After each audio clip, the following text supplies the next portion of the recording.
FOW എന്ന് പറയുന്ന ഒരു കൺസെപ്റ്റിനെ കുറിച്ച് നൗഫൽക്ക പറഞ്ഞതായിട്ട് കേട്ടിട്ടുണ്ടായിരുന്നു. അതൊന്ന് വിശദീകരിക്കുക. എന്താണ് FOW എന്ന് പറയുന്നത്? ഫ്രണ്ട്സ് ഓഫ് വേൾഡ് എന്ന് പറയുന്ന ഒരു റിലേഷൻഷിപ്പ് കൺസെപ്റ്റാണ് നമ്മളതിൽ നിന്ന് ഉരുത്തിരിച്ചെടുക്കാൻ ശ്രമിക്കുന്നത്. ഫ്രണ്ട്സ് ഓഫ് വേൾഡ് FOW അല്ലേ? ഈ ഫ്രണ്ട്സ് ഓഫ് വേൾഡ് എന്നൊരു കൺസെപ്റ്റ് നമ്മൾ ലോകത്തിൻ്റെ വിവിധ ഭാഗങ്ങളിൽ പരസ്പരം ഒരു റിലേഷൻഷിപ്പിനെ കോർത്തിണക്കാനുള്ള ശ്രമമാണ് നമ്മളത് ചെയ്തുകൊണ്ടിരിക്കുന്നത്. എല്ലാവരും ആഗ്രഹിക്കുന്നതാണ് എല്ലാവർക്കും ലോകത്തിൻ്റെ വിവിധ ഭാഗങ്ങളിൽ സൗഹൃദങ്ങൾ ഉണ്ടാവുക എന്നുള്ളത്. ആ സൗഹൃദത്തെ ഇന്ന് പലതരത്തിലും ദുരുപയോഗം ചെയ്യപ്പെടുന്നതിൽ നിന്നും വ്യത്യസ്തമായി അതിനെ ക്രിയാത്മകമാക്കുക, അതിനെ ഹ്യൂമാനിറ്റിയിലും ഹോണസ്റ്റിലും ഹാപ്പിനെസ്സിലൊക്കെ ഉൾപ്പെടുത്തിക്കൊണ്ട് നമ്മളതിനെ വളരെ പോസിറ്റീവായിട്ടുള്ള ഒരു കാഴ്ചപ്പാടിലേക്ക് അതിനെ കൊണ്ടുപോകണമെന്നാണ് നമ്മൾ ഉദ്ദേശിക്കുന്നത്.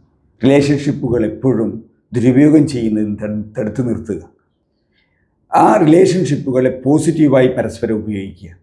ഇങ്ങനെ ലോകത്ത് ഒരു നല്ല റിലേഷൻഷിപ്പുള്ള ഫ്രണ്ട്ഷിപ്പുള്ള ഒരു വേൾഡ് ആണ് നമ്മളോട് ഉദ്ദേശിക്കുന്നത്. വ്യത്യസ്ത സ്ഥലങ്ങളിൽ ജീവിക്കുന്ന ആൾക്കാർ, അവർക്ക് ഓരോ തലങ്ങളിലും അവരുടേതായ സൗഹൃദങ്ങൾ ഉണ്ടാകുക. അതിന് മതം, ജാതി, മറ്റുള്ള ബന്ധങ്ങൾ ആണ് ഇന്ന് ഉപയോഗിക്കുന്നതെങ്കിൽ അതിൽ നിന്നും വ്യത്യസ്തമായി മനുഷ്യത്വം, ഹ്യൂമാനിറ്റി എന്ന ഒരു ബേസിൽ നമ്മളൊരു ബന്ധങ്ങളെ ചേർക്കുവാനുള്ള ഒരു ഫോർമേഷനാണ് ഫ്രണ്ട്സ് ഓഫ് വേൾഡ് കൊണ്ട് നമ്മൾ വിഭാവനം ചെയ്യുന്നത്. റിലേഷൻഷിപ്പ് വിത്ത് ഹാപ്പിനെസ് എന്നാണ് നമ്മളിതിൻ്റെ മോട്ടോ. അതിനെ ബേസ് ചെയ്തുകൊണ്ടായിരിക്കാം നമ്മൾ അത് മുന്നോട്ട് കൊണ്ടുപോകുന്നത്. ഇപ്പോൾ അതിന് ഏറ്റൊരു ഉദാഹരണം ഇപ്പോൾ പറയുകയാണെങ്കിൽ നമുക്ക് ഫേസ്ബുക്ക് എടുത്ത് നോക്കാം. ഉദാഹരണം പറയുകയാണെങ്കിൽ ഫേസ്ബുക്ക് അതൊരു വേൾഡ് വൈഡ് ആയിട്ടുള്ള ഫ്രണ്ട്സിനെ കണക്ട് ചെയ്യുന്ന ഇതാണ്. അതുപോലെ തന്നെ ഇൻസ്റ്റഗ്രാം ആയാലും ഒരുപാട് ടെക്നോളജിക്കലി ആപ്പുകളുണ്ട് ഇപ്പോൾ നിലവിൽ, ഫ്രണ്ട്ഷിപ്പ് ആപ്പുകളൊക്കെ ഉണ്ട്. പക്ഷെ അതിൽ നിന്ന് എങ്ങനെയാണ് ഇത് വ്യത്യസ്തമാകുന്നത് ഫ്രണ്ട്സ് ഓഫ് വേൾഡ് എന്ന് പറയുന്ന ഒരു കൺസെപ്റ്റ്? അതൊരു സ്വപ്നലോകത്തിലുള്ള ഫ്രണ്ട്ഷിപ്പിൻ്റെ കാഴ്ചപ്പാടാണെന്നുണ്ടെങ്കിൽ ഇതൊരു റിയാലിറ്റിയുള്ള കൺസെപ്റ്റാണ്. ഇത് പ്രകൃതിയെയും മനുഷ്യരെയും അടുത്തെറിഞ്ഞുകൊണ്ടും അവരെ പരസ്പരം അവരുടെ സാഹചര്യങ്ങളെ പരസ്പരം കൈമാറിക്കൊണ്ടും പരസ്പരം മനസ്സിലാക്കിയും അവരെ ഉൾക്കൊണ്ടും ഒരു സുതാര്യമാക്കപ്പെടുന്ന തുറന്ന ഒരു ഫ്രണ്ട്ഷിപ്പിൻ്റെ ഫിസിക്കൽ സ്ട്രക്ചറിനെയാണ് നമ്മളിതുകൊണ്ട് രൂപപ്പെടുത്തുന്നത്. ഒപ്പം ഈ കൂട്ടായ്മകൾക്ക് സന്തോഷിക്കാനുള്ള വിവിധ വിഭവങ്ങളെ നമ്മൾ നമ്മുടെ ഇൻ ഹൗസിൽ നിന്നും അതിൻ്റെ സംവിധാനങ്ങളിൽ നിന്നും വരുമ്പോൾ അവർ പരസ്പരം എൻ്റർടൈൻമെൻറ്റ് ചെയ്യാനും അതുപോലെ തന്നെ അവരുടെ വിഷയങ്ങളിൽ പരസ്പരം കൈകോർക്കുവാനൊക്കെയുള്ള അവസരങ്ങൾ നമ്മളിതിലൂടെ ഉണ്ടാക്കും എന്നതാണ് നമ്മുടെ ഫ്രണ്ട്സ് ഓഫ് വേൾഡ് കൊണ്ട് ഉദ്ദേശിക്കുന്നത്. ഇപ്പോൾ കൂടുതലും ഇപ്പം നേരത്തെ പറഞ്ഞതുപോലെ തന്നെ ഫേസ്ബുക്കൊക്കെ ഒരു പ്രായം കൂടുതലുള്ള ആളുകൾക്കും, ഇൻസ്റ്റഗ്രാം ആണെങ്കിൽ ഒരു ചെറിയ പ്രായത്തിലുള്ള ആളുകൾക്കും, അങ്ങനെയുള്ള ഓരോ കാറ്റഗറി ഓഫ് ആളുകൾക്കുള്ളതാണ് പല ആപ്പുകൾ ഇപ്പം നിലവിലുള്ളത്. അപ്പോൾ ഈ ഫ്രണ്ട്സ് ഓഫ് വേൾഡിനെ നമുക്ക് എങ്ങനെയാണ് അത് ചെയ്യാൻ പറ്റുക? അപ്പം ഡിഫറെൻറ്റ് കാറ്റഗറി ഉണ്ടോ? എന്താണ് അതിൻ്റെ ഒരു കാര്യങ്ങൾ? ഇതിൽ കാറ്റഗറി എന്നത് നമുക്ക് പ്രധാനമല്ല, പാഷൻസ് നമുക്ക് പ്രധാനമായിട്ട് വരും. എങ്കിലും അതിൽ മൾട്ടിപ്പിളായിട്ട് അതിന് യൂസ് ചെയ്യണം എന്നുള്ളതാണ് അതിൻ്റെ പ്രാധാന്യം. ഇത് ലൊക്കാലിറ്റികളിൽ ആ ലൊക്കാലിറ്റിയെ ഉള്ള ഡിസ്റ്റൻസിനെ ഫിസിക്കലായിട്ട് ബ്രേക്ക് ചെയ്യാൻ വേണ്ടിയുള്ള ശ്രമമാണ് നടത്തുന്നത്. ഇപ്പോൾ ഡൽഹിയിലൊരാളും അപ്രോക്സിമേറ്റ് കേരളത്തിലൊരാളും തമ്മിൽ അവരുടെ ഫിസിക്കൽ അടുപ്പം, അവരുടെ ആ ബന്ധം അറിവില്ലായ്മ കൊണ്ട്, അവർ പരിചയപ്പെടാത്തത് കൊണ്ടാണത് അകന്നു കിടക്കുന്നത്.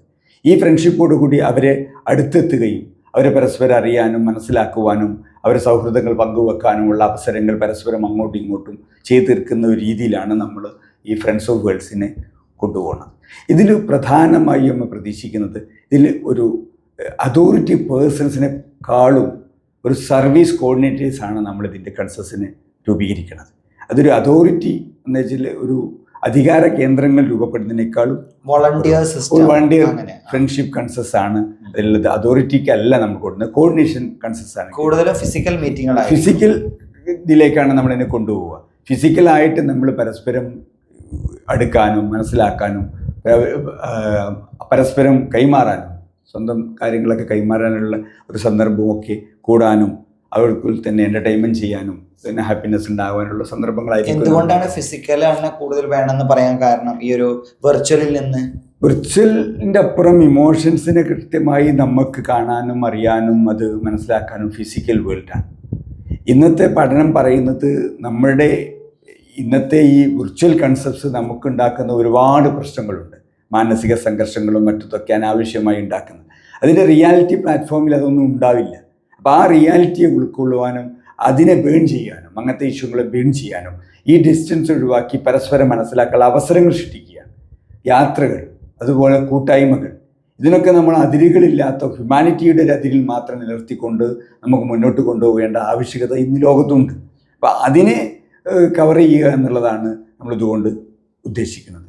World of friends of worlds. ഇപ്പോൾ നിലവിൽ ഇതിലൊരു ലാംഗ്വേജ് ഒരു ഇഷ്യൂ ആവുമല്ലോ, ഒരു ചലഞ്ചായി മാറാം. അതുപോലെ തന്നെ പലതരം കോൺഫ്ലിക്റ്റുകൾ വരാം. കാരണം ഇപ്പോൾ ഡൽഹിയിലുള്ള ഒരാൾ അല്ലെങ്കിൽ പഞ്ചാബിലുള്ള ഒരാൾ കേരളത്തിലുള്ള ഒരാൾ ഇവിടെ വന്നു കഴിഞ്ഞാൽ പരിചയപ്പെട്ട് കഴിഞ്ഞാൽ ഉണ്ടാവുന്ന പല കോൺസിക്വൻസസ് വേറെ നെഗറ്റീവായിട്ടും നമുക്കതിനെ കാണേണ്ടി വരുമല്ലോ. കാരണം അറിയാത്ത കുറേ ആളുകൾ പെട്ടെന്ന് പരിചയപ്പെടുന്നു, അതിലൂടെ വേറെ എന്തെങ്കിലുമൊക്കെ പല നല്ല രീതിയിലേക്കും പോവാം, അതേപോലെ തന്നെ മോശമായ രീതിയിലേക്കും പോവാം. ഇതിന് നമുക്ക് ഈ ഒരു friends of world volunteer system എങ്ങനെ നമുക്ക് തടയാൻ പറ്റും? ഇതിന് നമുക്ക് ഒരു റൂൾസോ കോഡ്സോ കണ്ടന്റ് സ്വാഭാവികമായിട്ട് ഉണ്ടാക്കും. അത് എപ്പോഴും നമ്മൾ പറയുന്ന ഹോണസ്റ്റ്, ഹ്യൂമാനിറ്റീസ്, ഹാപ്പിനെസ് എന്ന ഒരു കൺസെപ്റ്റിൽ നമ്മളതിനെ വളർത്തിയെടുക്കാനും അതിനെ മുന്നോട്ട് കൊണ്ടുപോകാനും സാധിക്കും. മാത്രമേ ഇതിൻ്റെ റിസൾട്ട്സ് ഉണ്ടാവുകയുള്ളൂ. പിന്നെ എല്ലാത്തിനെയും നെഗറ്റീവ്സ് എന്നുള്ളതൊരു ഭാഗത്ത് നിൽക്കുമ്പോൾ അവന് ഓവർകം ചെയ്യാനുള്ള അത്തരം സംവിധാനങ്ങൾ നമ്മുടെ കൂടെ നമ്മൾ സ്ഥാപിച്ചിട്ടുണ്ടാകും. അപ്പോൾ അത് ഒരു ലിമിറ്റഡ് ഉണ്ടാകുന്ന നെഗറ്റീവ്സിനേക്കാളും അതിൻ്റെ ഉയർന്ന തലത്തിലുള്ള പോസിറ്റീവ് ആക്ടിവിറ്റീസാണ് നമ്മളിതിനെ ബേസായി കാണുന്നത്. അപ്പോൾ അതായിരിക്കും ഈ സമൂഹത്തിന് ഗുണകരമാകുന്നത്. പ്രായം, രാജ്യം, ഇത്തരം ബന്ധങ്ങളും എല്ലാം ഒഴിവാക്കിക്കൊണ്ടുള്ള ഹ്യൂമാനിറ്റിയാണ്. അത് ആ ഹ്യൂമാനിറ്റി എന്ന് പറയുമ്പോൾ ഉണ്ടാകുന്ന ഒരു തലമുണ്ട്, അത് നാച്ചുറലിയാണ്. അതല്ലാതെ മനുഷ്യനോട് കാണിക്കുന്നതല്ല. അവന് ജീവിക്കുന്ന പരിസ്ഥിതിയോടുള്ള എല്ലാ ബന്ധങ്ങളും ഹ്യൂമാനിറ്റിയിൽ ഉൾപ്പെടും. ആ മനുഷ്യത്വം അവൻ്റെ മൃഗങ്ങളോട്, അവൻ്റെ സുഹൃത്തുക്കളോട്, സൗഹൃദങ്ങളോട്, ഇത് ബന്ധങ്ങളെ ശിഥിലമാക്കാത്ത രീതിയിലായിരിക്കാം നമ്മളിതിനെ കൺക്ലൂഡ് ചെയ്യുന്ന കോഡ്സ് ഓഫ് കണ്ടന്റ് ഉണ്ടാവുക. ഇതിൽ അധികാര കേന്ദ്രങ്ങൾ ഒഴിവാക്കുക എന്നത് പ്രധാനമാണ്. ഇവിടെ നമ്മുടെ ഒരു ടീം വർക്കാണ്, ഫാമിലിയാണ്. ആ ഫ്രണ്ട്ഷിപ്പിൻ്റെ ഉള്ളിലെ കോർഡിനേഷൻ വർക്കുകളും പോയിന്റുകളും മാത്രമേ അതിലേക്ക് നമ്മൾ കൊണ്ടുപോകുകയുള്ളൂ. അപ്പോൾ ആ രീതിയിൽ നമ്മളിതിനെ മാനേജ് ചെയ്യണം. ഇതൊരു സൊസൈറ്റി ഡെവലപ്മെൻറ്റിൻ്റെ ഭാഗമായിട്ട്, അവരുടെ എൻ്റർടൈൻമെൻറ്റിൻ്റെ ഭാഗമായിട്ട്, അവരുടെ ഹാപ്പിനെസ്സിൻ്റെ ഭാഗമായിട്ടുള്ള ഒരു തോട്ട്സിലാണ് നമ്മളിതിനെ കവറപ്പ് ചെയ്യുന്നത്. ഇപ്പോൾ നിലവിൽ കുറേ ആളുകൾ ഒറ്റപ്പെട്ട് ജീവിക്കുന്ന ആളുകളുണ്ടാവും. ഒരു ആരെങ്കിലും ഒരു അടുത്ത് വേണമെന്ന് ആഗ്രഹിക്കുന്നവരുണ്ടാവും. പക്ഷെ എപ്പോഴും അവർ അരികുവൽക്കരിക്കപ്പെടുകയാണ്. കാരണം എപ്പോഴും ഒരു എക്സ്ട്രോവേർട്ടായ ആളുകൾ എന്നും ഒരു കൂട്ടായ്മയിൽ മുന്നിൽ നിന്നുകൊണ്ട് ഈ പറയുന്ന ആളുകളെ എപ്പോഴും മാറ്റി നിർത്തപ്പെടുന്ന ഒരവസ്ഥ വരുന്നുണ്ട്. അപ്പോൾ ഇങ്ങനെയുള്ള ആളുകൾക്ക് ഈ ഒരു ഫ്രണ്ട്സ് ഓഫ് വേൾഡിനെ എങ്ങനെ യൂട്ടിലൈസ് ചെയ്യിപ്പിക്കാൻ പറ്റും? കാരണം അവരൊരു ഇനീഷ്യേറ്റീവ് എടുക്കാത്ത ആളുകളായിരിക്കാം, കുറച്ചുകൂടി എഫേർട്ട് എടുക്കേണ്ടി വരും. കാരണം അവരൊന്ന് ഈ ഒരു പൊതുസമൂഹത്തിലേക്ക് എത്തി ഇവരുമായി കണക്ട് ചെയ്യാൻ, കാരണം അങ്ങനെ അവർക്കൊരു ഹാപ്പിനെസ് ഉണ്ടാവും. അതിനെങ്ങനെ നമുക്ക് തരണം ചെയ്യാൻ പറ്റും? അത് നമ്മുടെ ഫ്രണ്ട്സ് ഓഫ് വേൾഡ് എന്ന കൺസെപ്റ്റ് ഇൻ ഹൗസിൻ്റെ ഉള്ളിലുള്ള ഒരു പ്രോഡക്റ്റാണ്. അതിൻ്റെ ഉപഭോക്താക്കൾ ഈ സൊസൈറ്റിയാണ്. അപ്പോൾ ആ പ്രോഡക്റ്റിൽ നിന്നും ഈ സൊസൈറ്റിയിലേക്ക് ഇത് കൺവേർട്ട് ചെയ്യപ്പെടുമ്പോൾ ആ സൊസൈറ്റിയിൽ എല്ലാവർക്കും ഇതിൻ്റെ ഗുണങ്ങൾ കിട്ടിക്കൊണ്ടിരിക്കും. അതിനുവേണ്ടിയാണ് നമ്മൾ ഇതിനെ ഈ സംവിധാനത്തെ കൊണ്ടുവരുന്നത്. അപ്പോൾ ഇത് അതിരുവൽക്കരിക്കപ്പെട്ടവരോ ഇത് സാഹചര്യം അവസരങ്ങൾ ലഭിക്കപ്പെടാതിരിക്കുന്നവർക്ക് ഈ പ്ലാറ്റ്ഫോമിൽ ഹ്യൂമാനിറ്റി എന്ന പരിഗണനയിൽ, ഹ്യൂമൻ ബോഡിയിലേക്ക് അവർക്ക് ഹ്യൂമാനിറ്റി ബേസ് ചെയ്തിട്ടുള്ള ഒരു പരിഗണന ലഭിക്കും. ആ പരിഗണനയ്ക്കാണ് നമ്മുടെ ഇൻഹൗസ് അതിൻ്റെ അടിസ്ഥാനവും അതിൻ്റെ ഫ്രണ്ട്സ് ഓഫ് വേൾഡ്സിൻ്റെ വർക്കിൻ്റെയും ബേസ് ആയതുകൊണ്ട് ഈ പ്രോബ്ലം അങ്ങനെ ഉണ്ടാവില്ലെന്നാണ് പ്രതീക്ഷിക്കുന്നത്. കാരണം അതിൻ്റെ രീതിയിൽ ദുരുപയോഗം ചെയ്യപ്പെടുന്ന സാഹചര്യങ്ങൾ തടുത്തു നിർത്താനുള്ള സംവിധാനം ഇതിൻ്റെ കൂട്ടായ്മയിൽ ഉണ്ടായാൽ മാത്രമേ നമ്മൾ ഉദ്ദേശിക്കുന്ന ഈ ലക്ഷ്യം പൂർത്തീകരിക്കാൻ കഴിയുള്ളൂ. ഇപ്പോൾ ചില കാറ്റഗറൈസ് ആയിട്ടുള്ള കൂട്ടായ്മ, ഇപ്പോൾ BNI പോലുള്ള ബിസിനസ് കൂട്ടായ്മ, അല്ലെങ്കിൽ ഏതെങ്കിലും ഒരു സാഹിത്യ കൂട്ടായ്മ, അങ്ങനെയൊക്കെയാണ് പലതും അങ്ങനെ കാറ്റഗറൈസ് ചെയ്തിട്ട് എപ്പോഴും പോകാറുള്ളത് പല കൂട്ടായ്മകളും. ഇവിടെ വരുമ്പോൾ ഇങ്ങനെ പലതരത്തിലുള്ള ആളുകൾ വരുമല്ലോ. അപ്പോൾ ഇവർക്ക് വേണ്ടി അങ്ങനെ ഒരു കൂട്ടായ്മ അതിൻ്റെ ഉള്ളിൽ വേറെ ഉണ്ടായിരിക്കുമോ, അവരുടെ കഴിവുകളെ മെച്ചപ്പെടുത്താനും അവരെ വളർത്തിയെടുക്കാനും? ഈ കൂട്ടായ്മ നമ്മളെ നിലനിൽപ്പ് നമ്മുടെ ഓരോ സ്കിൽസിൻ്റെ ബേസ് ചെയ്തിട്ടാണ്. ഈ സ്കിൽസിനെ നമ്മൾ എല്ലാത്തിനെയും പരിഗണിക്കപ്പെടുന്നതാണ് നമ്മുടെ സൊസൈറ്റി. അതുകൊണ്ട് ഈ കൂട്ടായ്മ ഇതിനെല്ലാം പരിഗണിച്ച് മുന്നോട്ട് പോയാലേ നമുക്ക് ആ എൻ്റർടൈൻമെൻറ്റ് പൂർത്തീകരിക്കപ്പെടാൻ പറ്റുള്ളൂ. ഏതെങ്കിലും ഒരു ഭാഗം കൊണ്ട് ഒന്നിനൊരു സൊസൈറ്റിയുടെ പ്രശ്നങ്ങൾ മുഴുവൻ പൂർത്തീകരിക്കാൻ കഴിയില്ലല്ലോ. അവരുടെ എൻ്റർടൈൻമെൻ്റ് ആണെങ്കിലും ഹാപ്പിനെസ് ആണെങ്കിലും ഇതിലൊക്കെ എല്ലാവർക്കും അവിടെ പങ്കുണ്ട്. ഈ സ്കിൽസ്, വ്യത്യസ്തമായ സ്കിൽസുകളുടെ ഒരു ഗ്യാതറിംഗ് ആണ് നമ്മുടെ സൊസൈറ്റി. അപ്പോൾ ആ ഗ്യാതറിംഗ് തന്നെയാണ് നമ്മുടെ ഈ ഫ്രണ്ട്സ് ഓഫ് വേൾഡ്സിലും ഉണ്ടാകും.